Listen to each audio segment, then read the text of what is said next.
monsters occupy the earth, and a family hid underground for over 300 days until they discovered the truth. At night, a little girl named Zoe can't sleep because she heard a scary noise. She and her parents, Ray and Claire, have been hiding in a small school bomb shelter for 300 days, trying to escape from terrifying monsters called breathers. Knowing that the monsters are searching for survivors and hearing someone trying to break into the shelter, Zoe hides under the bed and calls for her mom. Claire, being a good mother, decides to comfort and support her daughter during this difficult time. Noticing that Zoe isn't in her bed, she finds her under the bed and learns that she and her doll Olive had a nightmare where the breathers found them. Claire calms Zoe down and reminds her of the fourth rule of living in the bunker, not to talk out loud about the monsters on the surface. Claire is confident they are safe because Ray, the head of the family, guards the shelter's entrance, protecting his loved ones as they sleep. Zoe is still worried, so her mother suggests they check on Ray to make sure he's handling his duties well. On the way to Ray, Zoe gets scared by every little thing. Whether it's a shadow or the paper cutout figures she made with her dad for New Year's, it's only her father's warm embrace that finally soothes her. The tough situation has forced Zoe to grow up quickly in her thinking and actions, so she asks her dad for a detailed report of his night watch. Ray tries to be both kind to his daughter and remind her she's still a child by turning the boring report into a game. Despite his reassuring story, Zoe decides to check the locks herself to ensure no monsters can get in. Claire is skeptical, thinking Zoe is too young for this, but Ray believes in giving her responsibility because their survival depends on it. Trying to earn her mother's trust, Zoe recites the 4 rules they live by: don't make noise, don't lose control, don't open the hatch, and don't mention the breathers. After Zoe checks the locks and chains, making sure they're secure, the family returns to their dull and difficult routine. Ray lovingly repairs his daughter's torn shoes, reminding her they are humans, not animals, and they must take care of themselves. Trying to create some cheer, Claire lights a kerosene lamp, and its flames reflect off the can lids, making it feel like they have their own little sun. Marking another day through, the family realizes they've been in the shelter for over 300 days since the apocalypse began, during which the breathers took over the world and wiped out all life. Even a mundane task like cutting out a mark turns into a math lesson for Zoe. It is supposed to help her adapt to normal life if she ever gets the chance. During lunch, like any typical child, Zoe refuses to eat beans, wishing for canned peaches instead. Claire is adamantly against it, trying to explain to her daughter that they need to ration their food and not indulge in the tastier items every day. Ray, being too kind and gentle, supports Zoe's wish and holds a mini vote, in which Claire loses. While Ray struggles with a rusty mechanism and fills a bucket with water, Zoe opens the can of peaches only to find it empty. Claire can't believe it at first, but then she finds a hole in the side of the can.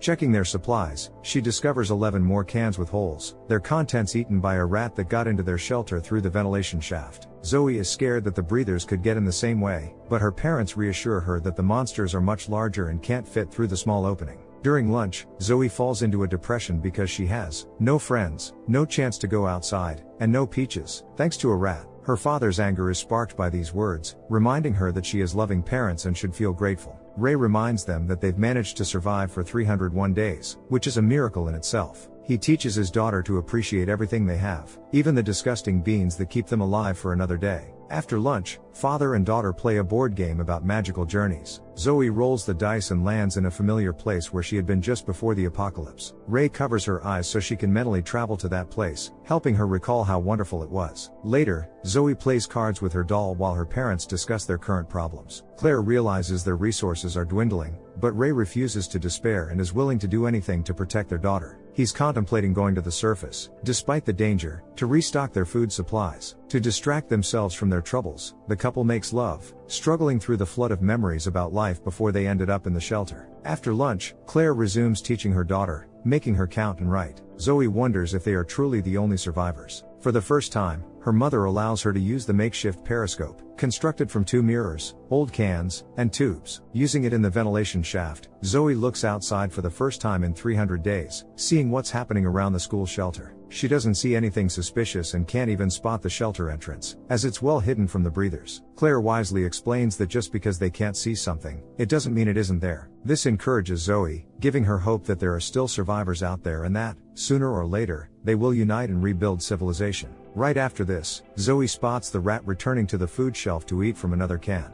Waking up her father, she trusts him to solve the problem. Armed with a knife, Ray attacks the rat but misses. The knife gets stuck in the wood, and Ray can't catch the rodent. Claire, however, decisively handles the thief, killing the rat with a wrench. At the same time, a fire starts because the rat knocked over the kerosene lamp while escaping. The lamp shatters from the heat, igniting the table, and the situation worsens by the minute. Claire uses the curtains to try to put out the fire, but it's no use. Ray manages to fill a bucket with water and extinguish the flames. Noticing that Zoe has disappeared during the fire, the parents search for her and find her under the bed. The little girl is crying, understanding that the breathers will notice them and come to kill the whole family. Ray and Claire realize she's right. The smoke is escaping through the ventilation shaft and could attract the monsters. As they watch the smoke, the family remembers how, shortly before the disaster, they burned bacon on a typical weekend morning. They were planning a trip to the local beach in Kingsville when they learned their neighbors were leaving with the boy Zoe had a crush on. A familiar politician had told them about a terrible virus spreading in North Carolina, causing many residents to flee.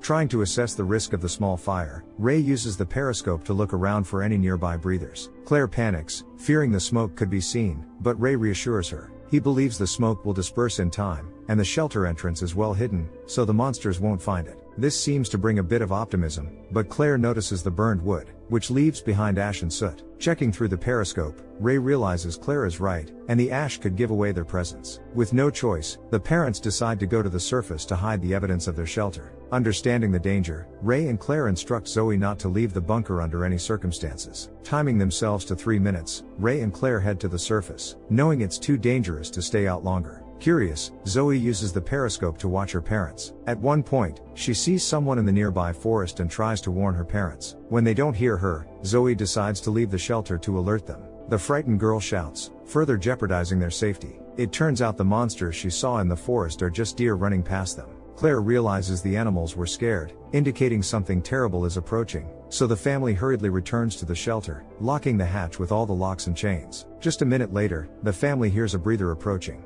It might have noticed the smoke or seen them cleaning up after the fire, but the crucial thing is it's right above them and not going away. Realizing this, little Zoe panics and starts crying. Her mother tries to calm her down and remind her of the first rule of staying in the shelter, but the girl is overwhelmed by her emotions and fear. Claire is terrified that the breather will hear Zoe's cries and come for them, but her attempts to console her daughter fail. Ray tries to support Zoe and distract her by playing her favorite game. He closes her eyes and suggests she imagines herself in a safe place, creating effects that mentally transport her there. This helps for a moment, but the monster returns and begins prowling right above them again, clearly sniffing something out. Watching its movements, Ray and Claire realize the breather is getting closer to the hatch and might discover it at any moment. Their fear intensifies when they notice that Zoe didn't see a pipe, and the string from her talking doll got caught on one of the protruding bolts. They dread what will happen if the doll speaks, and soon, their worst fear is realized. The doll starts talking loudly, which is dangerous given their situation. While Claire holds Zoe and covers her mouth, Ray tears the doll apart to remove the sound device and destroy it. Zoe cries over the doll, but a few moments later, these problems fade into the background as the breather finds the entrance to the shelter. It tries to open the hatch, which is chained shut, showing inhuman strength. The family's fear grows with each second as the monster pulls at the chains embedded in the concrete base of the shelter. With fewer chains holding the hatch, the family scrambles to find something to lock the entrance. Zoe experiences the scariest moments of her young life while Claire uses all her strength to keep the monster out. Despite getting hit by the chain, she keeps fighting to save her family. Meanwhile, Ray breaks the water drawing device and pulls out a piece of metal pipe to use as a bolt to block the hatch. Seeing the terrifying monster, a frightened Zoe screams, and her father hits it with the pipe before closing the hatch. Having blocked the only way into the shelter, the family feels a brief sense of relief but knows it won't last long with the monster still close by. Moments later, they feel the walls tremble, signaling the arrival of more breathers. As the ground shakes, Ray recalls how shortly before this, they too tried to leave the city. They noticed neighbors who had left earlier returning home. Reaching the city exit, they learned that the road ahead was blocked, and the army was ordering everyone to return home due to a quarantine. At that moment, they saw the ground begin to shake, but they didn't yet know what would follow. Right now, monsters are breaking through the hatch and invading the shelter. Desperate for even a few more minutes, the family uses everything they have to defend themselves. Claire smashes a kerosene lamp and sets the curtains on fire to block the corridor. Strengthening their defenses with a metal shelf, they realize there's no way out and no chance of survival. Quick thinking, Zoe points out they can escape through the ventilation shaft. Using a periscope, Ray breaks the wooden boards, helping Claire take advantage of their only escape route to the surface. After ensuring it's safe, Claire pulls her daughter out of the shelter. Ray tries to escape last, but his shoulders are too broad for the small shaft. Seeing the monsters approaching the burning shelf, Ray breaks one shoulder to fit through and asks Claire to pull him out. Despite Claire's efforts, the monsters grab him and drag him back into the burning shelter. Realizing Ray is gone, Claire and Zoe are devastated. With the monsters closing in, they have to run for their lives. Eventually, they reach the city limits, where it all began. Here, a helicopter finds them and drops a net weighted with metal balls. Claire and Zoe can't free themselves and are surrounded by breathers. As they come closer, it's clear they're not monsters but soldiers in hazmat suits, tasked with finding and eliminating the infected.